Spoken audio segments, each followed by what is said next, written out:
Everyone laughed when her dress was torn in front of the whole school, but no one was laughing when she stood up, and the sound of her karate chop silenced the hallway.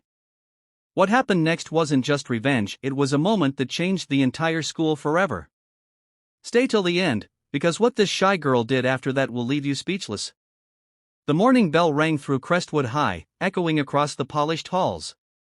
New faces rushed to their lockers, laughter filled the air, and among the noise stood a girl who barely raised her head, Lena Carter, the new transfer student.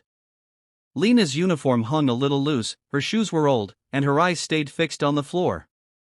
She had moved here just 2 weeks ago after her father's sudden passing. Her mother, now working double shifts, wanted Lena to start fresh, but the world wasn't always kind to quiet souls. From the first day, Lena became the easy target. Whispers followed her down the hall, "She's so weird, why does she never talk?" And the louder voices came from a group known as the Hawks, led by the arrogant senior Chloe Brent. Chloe had everything Lena didn't: confidence, money, and a crowd that echoed her laughter. And she hated how someone could be invisible and still draw quiet admiration. Because deep down, Lena's silence carried strength, and that unsettled her. Every day, Lena ate lunch alone behind the gym. Sometimes, she'd take out a small photo of her father in a white martial arts uniform, smiling proudly, and whisper, "I'll make you proud, Dad." What no one knew was that Lena had trained in karate since she was 6. Her father was her sensei. But after his death, she promised herself she'd never fight again. Until that day. It was a Friday, the day before exams. The hallways buzzed with noise, and Chloe's group spotted Lena walking by with her books clutched to her chest. Her dress had a small tear on the edge, nothing major, just a sign of wear. But Chloe smirked. "Hey, new girl. Nice dress, looks vintage. Or is it just trash?" The others laughed. Lena lowered her eyes and kept walking. But Chloe wasn't done.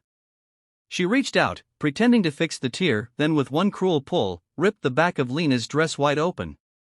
The sound of fabric tearing sliced through the hallway. Students froze. Laughter erupted. Phones came out. Lena stood still, trembling. Her face flushed red with humiliation as her old dress hung torn.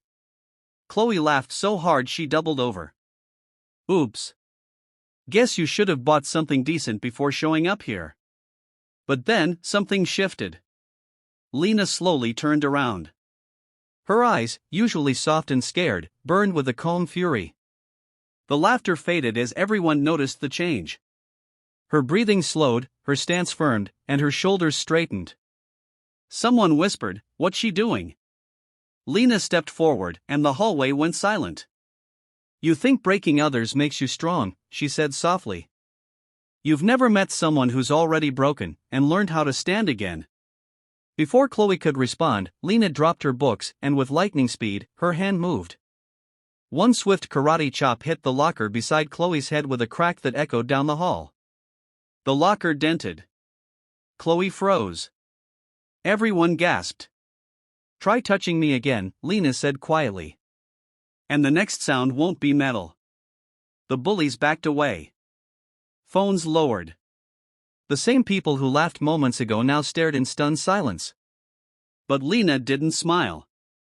She turned, picked up her books, and walked away, her torn dress fluttering behind her like a flag of defiance. That moment was replayed across every student's phone by the end of the day. But what came next, no one expected. By Monday, Lena was famous not for being quiet, but for standing up. The video of her karate move had spread through every social feed.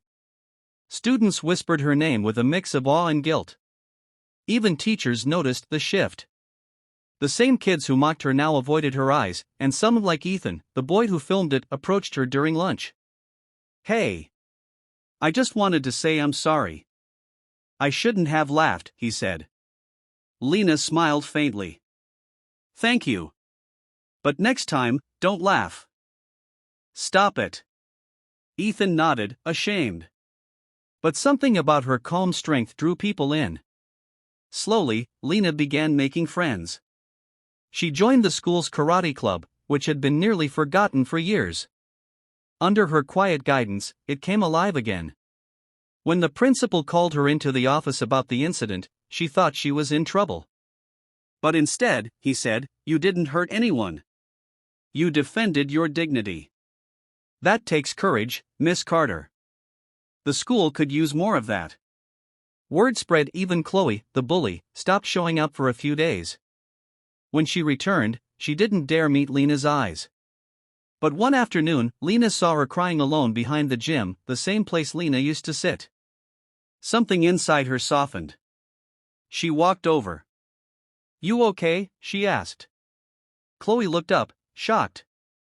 "Why do you care?" "Because I know what it's like to feel small," Lena said. You don't have to make others hurt to feel better.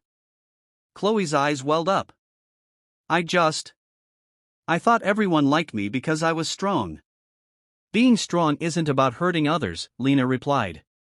"It's about standing for what's right even when you're scared." That day marked something new. The two girls didn't become best friends overnight, but the school noticed a difference. The laughter in the halls changed. The whispers turned to respect. Months later, during the annual self-defense awareness event, Lena stood on stage, wearing her father's white karate uniform. The banner behind her read, "Stand up. Speak out. Be strong." As she demonstrated a move, the crowd clapped. Even Chloe joined in from the front row. Lena looked up at the audience, her voice steady. "I used to think being quiet made me weak," she said. But silence doesn't mean fear. Sometimes, it's the space where real strength grows. The hall erupted in applause. And in that moment, Lena felt something she hadn't felt since her father's death: peace. Because she realized that the power he taught her wasn't just in her fists. It was in her heart. From bullied to brave, Lena's story reminds us that silence isn't weakness, and kindness isn't surrender. Sometimes, the quietest people carry the loudest strength.